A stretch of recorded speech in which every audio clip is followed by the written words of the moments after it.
কেমন আছেন দাদা ভাইরা? আজ আবারও একটা এনজয়ফুল মোমেন্ট কাটালাম নিজের সাথে। তো আজকে ভিডিও শুরু করার আগে একটা জিনিস ডিসকাস করে নেব যে আমার ভিডিওগুলি মূলত ব্লগিং রিলেটেড হবে না। ব্লগিং রিলেটেড তো আরও অনেক ভিডিও অলরেডি ইউটিউবে পড়ে আছে। তো আমার পারপাস ভিন্ন, আমার ভিডিও বানানোর পারপাস টোটালি ভিন্ন। আমার ভিডিও হবে টোটালি লাইফ ওরিয়েন্টেড। তো সেই জিনিসগুলোই প্রথমে ক্লিয়ার করে নিয়ে তারপরে ভিডিওটা শুরু করব। আমার পারপাস ইউটিউবে সাবস্ক্রাইবার গেন করার নয়, লাইক গেন করার নয়। আমার ভিডিওগুলো যদি কারোর পছন্দ না হয়, আমার পজিটিভ কথাবার্তা যদি কারোর অতি বাচালতা মনে হয়, তাহলে তাদেরকে একটাই রিকোয়েস্ট, দয়া করে আমার চ্যানেল থেকে দূরে থাকবেন। আমি ইউটিউবে সাবস্ক্রাইবার গেন করতে আসিনি, আমার মাইন্ডসেট টোটালি ভিন্ন টাইপে কাজ করে। তো এই জিনিসগুলো শুরুতেই ক্লিয়ার করার ছিল, করে নিলাম। কোথাতেই আছে না যে যেমন হতে চাও তেমন সার্কেল তৈরি করো, সেরকম সার্কেলের সাথেই ওঠা বসা করো। তো আজকের দিনটা একটা নতুন মেমোরেবল ডে এক্সপিরিয়েন্স করলাম।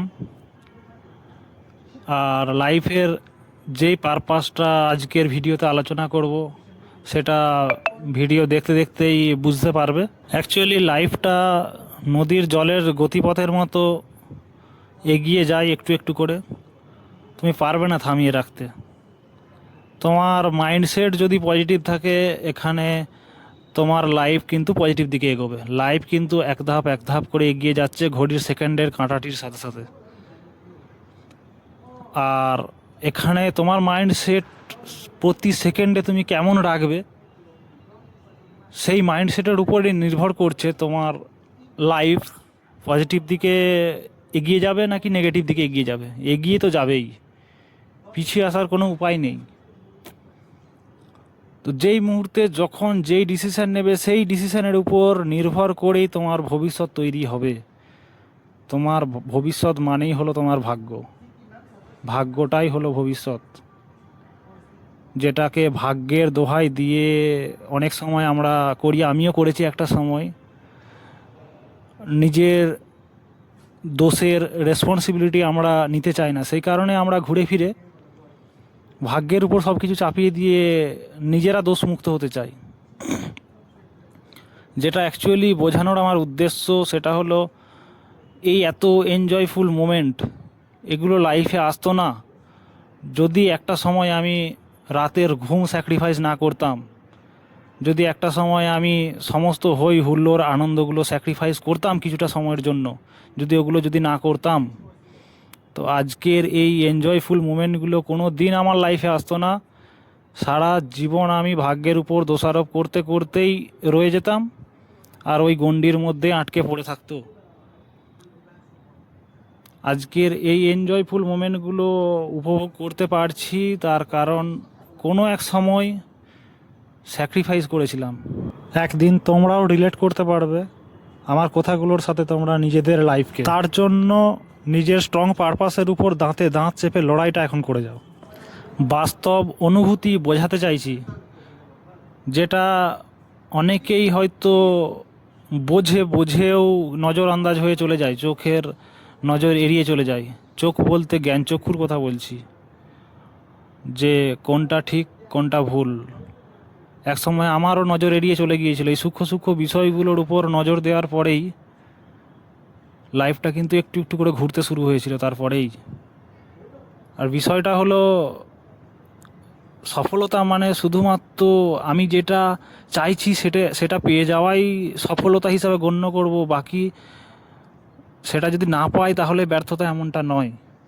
চাকরির জন্য প্রচুর পড়াশোনা করছো, প্রচুর কিছু করছো, যদি বাই চান্স হলো না, তার মানে এই নয় গোটা লাইফটা ফেলিওর হয়ে গেল। হতে পারে বিজনেসে তুমি কখনো লাখপতি কোটিপতি হতে পারো। তো অন্য যে সমস্ত ফিল্ডগুলো রয়েছে সেগুলোতেও ট্রাই করার দরকার। জরুরি নয় আমি যেই ফিল্ডটাতে চাইছি সেই ফিল্ডটাতেই পেতে হবে, আমাকে সাকসেস পেতে হবে তবেই আমি সাকসেসফুল হব, এমনটা নয়। ডাইভার্সিফাই করে রাখতে হবে নিজের মাইন্ডকে। প্রচুর অপরচুনিটি আছে, প্রচুর দিক রয়েছে সফল হওয়ার। আমার আগের থেকে প্ল্যানিং সেট করা ছিল। আমি যখন কোম্পানিতে চাকরি করতাম, যখন যে কাজটা করেছি 100% দিয়ে করেছি। কোম্পানিতে যখন করতাম, ওখানে করতে করতে যে নতুন একটা টার্গেট সেট করেছিলাম, সেই টার্গেটটার পিছনে হাত ধুয়ে পড়েছিলাম। যদি ফেলিয়ার হয়ে যেতাম তাহলে আমি কখনো রিগ্রেট ফিল করতাম না। ঠিক আছে, নতুন একটা ফিল্ড থেকে নতুন একটা এক্সপিরিয়েন্স পেলাম, আবার নতুন কিছু একটা শুরু করতাম যদি এইদিকে ফেলিয়ার হতাম। সফল হয়ে যাওয়ার পরেও যদি মনের মধ্যে স্যাটিসফ্যাকশান চলে আসে, যা আমি তো পেয়ে গেছি, আমি সফল হয়ে গেছি, না, স্যাটিসফ্যাকশান এসে গেল মানে তোমার বরবাদি শুরু হয়ে গেল। স্যাটিসফাই হতে দেওয়া চলবে না, ভেতর থেকে খুশি থাকো, কিন্তু স্যাটিসফাই হওয়া আর ভেতর থেকে খুশি থাকার মধ্যে পার্থক্য রয়েছে। স্যাটিসফাই হয়ে যাওয়া মানে নিজেকে আপগ্রেড আর না করতে চাওয়ার ইচ্ছাগুলোকে মেরে ফেলা, আপগ্রেড করতে চাওয়ার ইচ্ছাগুলোকে টোটালি মেরে ফেলা। স্যাটিসফাই, আমি এতেই খুশি। প্রতি মুহূর্তে একটা করে পারপাস চেঞ্জ করার মোডে যখন থাকবে, তখন লাইফটা একটা অন্যরকম মাত্রায় উপভোগ করতে পারবে নিজেরাই। নতুন একটা পারপাস চেঞ্জ করব, সেটাতে ফেলিওর হলেও সেই জার্নিটাকে আমরা উপভোগ করব, কখনো ফলটা নয়। ফলটা ফেলিওর আসুক বা সফলতা আসুক, সেটা যেন ম্যাটার না করে খুব বেশি। জার্নিটাকে উপভোগ করতে হবে, তাহলেই একটা সময় পরে যদি পজিটিভ ফল আসে, তো অবশ্যই কর্মফলের একটা লোভ সামনে চলেই আসে, কিন্তু ওই লোভটাকে চাপা দিয়ে যদি কর্মটা করা যেতে পারে, তখন আমি ফিল করেছি স্যাটিসফ্যাকশান বেশি আসে।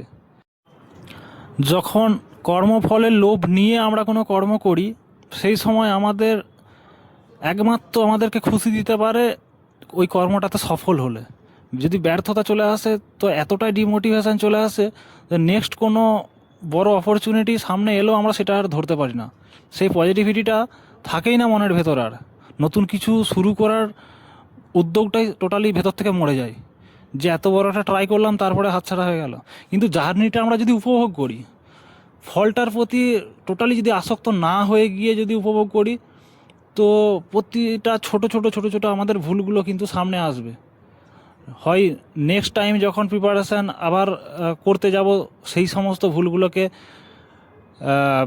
সরিয়ে দিয়ে আমরা সফল হওয়ার একটা অপরচুনিটি তৈরি হয়, অথবা সেই টোটালি ফিল্ডটা চেঞ্জ করে নতুন একটা ফিল্ডে আরও সতর্কভাবে আমরা এগিয়ে যেতে পারবো আর সফলতা আমরা গ্র্যাব করতে পারবো। প্রতিটা জার্নিকে আমাদের উপভোগ করা শিখতে হবে। সেই নদীর জলের যেই উদাহরণটা দিয়েছিলাম, প্রতি মুহূর্তে নদীর জল কিন্তু তার রাস্তা তৈরি করে এগিয়ে যাচ্ছে। একটা জায়গায় ফেলিওর হলো মানে নদীর জলটা ওই জায়গায় বাধা পেয়ে গেল, নদীর জল কিন্তু ওখানে আটকে পড়ে থাকবে না, সে তার ডাইরেকশন চেঞ্জ করে অন্যদিকে ঠিক ঘুরে যাবেই। ঠিক এটাই বোঝানোর ছিল, যে প্রতি মুহূর্তে আমরা কোনো জায়গায় সফল হয়ে গেলেই এটা ভাবার কোনো কারণ নেই যে আমরা গন্তব্যে পৌঁছে গেলাম, ওটাই আমাদের শেষ গন্তব্য না। নদীর জলটার শেষ গন্তব্য হলো যখন সে সমুদ্রে গিয়ে পৌঁছাবে, আর আমাদের শেষ গন্তব্য হলো যখন আমাদের শরীরটা শ্মশানের কোনো কাঠের কোনো চিতাতে দাহ হবে, ওটা আমাদের শেষ গন্তব্য। ততদিন পর্যন্ত আমাদের কিন্তু ডাইরেকশান চেঞ্জ করে করে এগিয়ে যেতেই হবে। নানা রকম বাধা আসবে, সেই সমস্ত বাধাগুলোর সাথে কম্প্রোমাইজ করে করে সেই সমস্ত বাধাগুলোকে হ্যান্ডেল করে আমাদেরকে সামনে এগিয়ে যেতে হবে। সবথেকে বেশি ফ্রাস্ট্রেশন যেটা আসে ছেলেদের, তো সেটা ক্যারিয়ারকে নিয়েই। ক্যারিয়ারে সফল হওয়াটা ছেলেদের জন্য অবশ্যই দরকার, কিন্তু ক্যারিয়ার তৈরি করার সময় অবশ্যই এটা মাথায় রাখতে হবে, জার্নিটা আমি উপভোগ করতে পারছি কি না, আমি ওই কাজটা করে খুশি আছি কি না, দিন শেষে কাজটাকেই আমি ভগবান আরাধনার মতো করে করতে পারছি কি না। ভেতর থেকে ফিল আসবে যে এটাই আমার কাছে ভগবান আরাধনা। আমাকে আলাদা করে মন্দিরে গিয়ে ঠাকুরের সামনে হাত জড়ো করে যেন কিছু চাইতে না হয়। আমি যেটা করছি কর্মটা, এই কর্মটাই আমার কাছে আরাধনা, এটাতেই ভগবান খুশি হয়ে আমাকে দিয়ে দেবে। আমাকে হাত জড়ো করে মাথা নিচু করে চাইতে হবে না।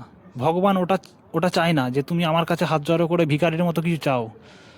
তুমি যেটা চাও সেটার জন্য তুমি লড়াই করে যাও, এটাই ভগবান চায়।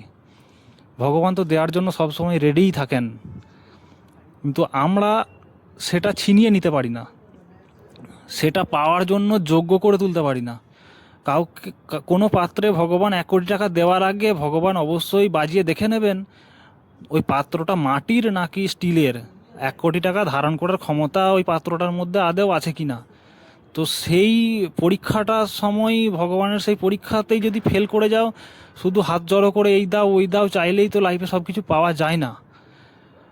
ভগবান সরাসরি বলে দেবে তুমি যোগ্যই নও, তোমাকে যে সাফল্যটা দিতে চেয়েছিলাম তুমি ওটা ধারণ করার মতো যোগ্যতাই তৈরি হয়নি, তুমি এতটা দুর্বল, ভেতর থেকে দুর্বল। নিজের পার্সোনালিটি স্ট্রং করো। কারোর দু চারটে নেগেটিভ কথায় যদি ভেঙে যাও, যদি তুমি তোমার নদীর গতিপথ পরিবর্তন করে নাও, তাহলে তুমি বুঝে নেবে তুমি ভেতর থেকে দুর্বল আছো। তোমার লক্ষ্যটার যে টার্গেট তুমি সেট করেছো, সেই টার্গেট পর্যন্ত পৌঁছানোর জন্য তোমার মাঝের দৃশ্যটা ধোঁয়াশার মতো অপরিষ্কার আছে, তুমি টার্গেটটাকে পরিষ্কার দেখতে পাচ্ছ না। তাই দু চারজন মানুষ তোমাকে নেগেটিভ কথা বলে ডাইভার্ট করে দিতে পারছে, তোমার মধ্যে ডিস্ট্রাকশান তৈরি করতে পারছে। যদি ফোকাসটা ক্লিয়ার থাকতো, যদি টার্গেটটাকে তুমি দূর থেকে দেখতে পেতে, তো মাঝের জার্নিটাতে তুমি রাস্তাও খুঁজে নিতে কিভাবে ওই টার্গেটটা পর্যন্ত আমি পৌঁছাবো। যারা তোমাকে ডিমোটিভেট করে, তুমি একটা টার্গেট সেট করবে, যে কোনো টার্গেট তুমি লাইফে সেট করো, কোনো না কোনো মানুষ ঠিক জুটেই যাবে তোমাকে ডিমোটিভেট করার জন্য, তাদের চিন্তাধারা অনুযায়ী নেগেটিভ কথা বলার জন্য জুটেই যাবে। যদি তাদের কথার দ্বারা তুমি ডিমোটিভেট হয়ে যাও, তারা কিন্তু তোমার টার্গেটটা দেখতে পাচ্ছে না, সে তোমার কাছেই দাঁড়িয়ে আছে, টার্গেটটা আছে দূরে। তোমার টার্গেটটাকে দেখার মতো মেন্টাল এবিলিটি, সেই নলেজ, সেই দূরদর্শিতা তাদের মধ্যে তৈরি হয়নি, ডেভেলপ হয়নি, তাদের দ্বারা সেই টার্গেটটাকে অ্যাচিভ করা ইম্পসিবল মনে হয়। সেই জন্য তোমাকে পরামর্শ দিবে যে তুই কখনো ওটা অ্যাচিভ করতে পারবি না, তোমাকে বারবার চোখে আঙুল দিয়ে দেখাতে আসবে তুই যে কাজটা করছিস ফালতু করছিস, সময় নষ্ট হচ্ছে, এটা দেখানোর চেষ্টা করবে।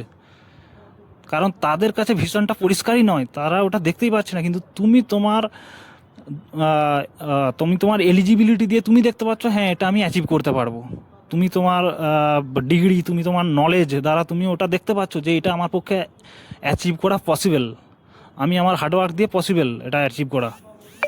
আমি যদি এখন সিম্পল এইচএস পাস করে সিম্পল একটা ইঞ্জিনিয়ারিং ডিগ্রি করে যদি বলি আমি নাসার বিজ্ঞানী হয়ে যাব, এটা তো কখনো পসিবল নয়। নাসার বিজ্ঞানী হতে গেলে তো আমাকে আগের থেকে রেডি হতে হবে, অনেক আগের থেকে সেই লেভেলের পড়াশোনা করতে হবে। হুট করে মনের মধ্যে ইচ্ছা জাগলো আর আমি পৌঁছে যাব, এটা কখনো হতে পারে না। তো আমি যেটা টার্গেট সেট করছি, আমাদেরকে সবসময় আগে ভাবতে হবে ওই টার্গেটটা আমার অকাত অনুযায়ী অ্যাচিভ করা সম্ভব কি না। যদি মনে হয় সম্ভব, তারপরে তোমার যে লড়াই শুরু হয়ে যাবে, জার্নিটা শুরু হয়ে যাবে, সেইখানে কেউ যেন এসে তোমাকে ডিস্টার্ব না করতে পারে তোমার জার্নিতে। যদি সেটা করতে পারে তাহলে জানবে তুমি ভেতর থেকে দুর্বল, তুমি কোনোদিন সফল হতে পারবে না, তুমি কোনোদিন লাইফকে উপভোগই করতে পারবে না। তুমি অন্যের পরামর্শতে সবসময় তোমার লাইফ একটা গণ্ডির মধ্যে আটকে পড়ে রয়ে যাবে।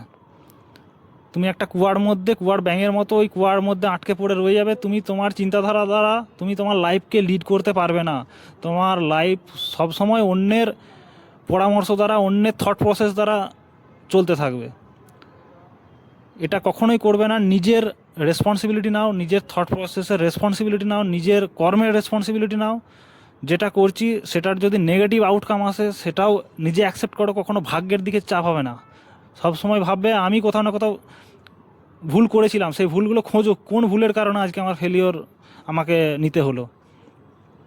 অবশ্যই থাকবে, ভুল আমাদেরই থাকে, আমরা সেটাকে নিজের রেসপন্সিবিলিটি নিজে নিতে চাই না। সে কারণে কখনো ভাগ্যের উপর দোষ দিই, কখনো বাড়ির লোকের উপর দোষ দিই, কখনো পাড়া প্রতিবেশীর উপর দোষ দিই যে এই আমাকে ডিমোটিভেট করেছিল, ও আমাকে ডিমোটিভেট। কী দরকার ভাই? এই জায়গায় স্বামী বিবেকানন্দের আর রামকৃষ্ণদেবের একটা কাহিনীর কথা মনে পড়ে গেল, যে ভেতর থেকে আঁক পাঁক করতে হবে, তবেই তুমি ভগবানকে দেখতে পাবে। স্বামী বিবেকানন্দ যখন রামকৃষ্ণদেবকে বলেছিলেন যে আপনি মা কালীর দর্শন করাতে পারবেন, ঠিক সেই রকম আমরা যদি টার্গেটটার কাছে পৌঁছাতে চাই, ওই টার্গেটটাকে পাওয়ার জন্য ভেতর থেকে আঁক পাঁক করতে হবে। জলে মাথাটা ডুবিয়ে স্বামী বিবেকানন্দকে বলে, নিজে বাঁচার জন্য যেমন ছটফট করছিলি, তো সেই রকমই অস্থিরতা কি আছে তোর মধ্যে দেখার জন্য, তো টার্গেটে পৌঁছানোর জন্য, তবেই পারবি একদিন টার্গেটে পৌঁছাতে। ধন্যবাদ।